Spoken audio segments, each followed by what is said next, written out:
2026ல இந்த சனி பெயர்ச்சி வருது. சிம்ம ராசிக்காரர்களுக்கு இந்த வாக்கிய கணித அடிப்படையில வர சனி பெயர்ச்சி எந்த மாரியான நற்பலன்களை குடுக்க போகுது? கண்டிப்பா, கண்டிப்பா. நீங்க ஆசைப்பட்ட மாரி சிம்ம ராசிக்காரர்களுக்கு சனி பகவான் நற்பலன்களே குடுத்துருவாரு. அதனால கவலையே வேண்டாம். ஆக்சுவலா என்ன விஷயம்னு கேட்டீங்கன்னா, இப்ப கண்டச்சனியிலிருந்து அஷ்டம சனிக்கு போகுது. கண்டச்சனியிலிருந்து அஷ்டம சனி. ஆமா.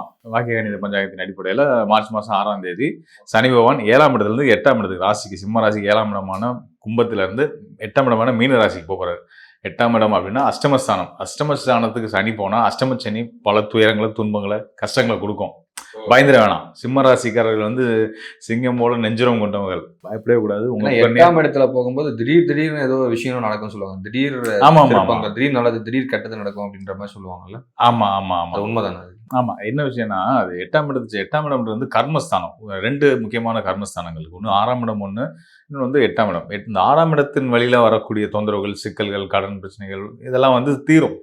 இந்த 8ஆம் இடத்தின் அடிப்படையில் வரக்கூடிய சிக்கல்கள் தீராத பிரச்சனைகள்னு சொல்லுவாங்க ஜோதிடத்துல. அதேவேளை அந்த 8ஆம் இடத்துக்கு வரக்கூடிய அந்த கர்ம காரகன்னு சொல்லக்கூடிய சனி பகவான் அங்கே வரும்போது, நம்ம பிறந்ததுக்கான நோக்கம் ஒன்று இருக்கும் இல்லையா?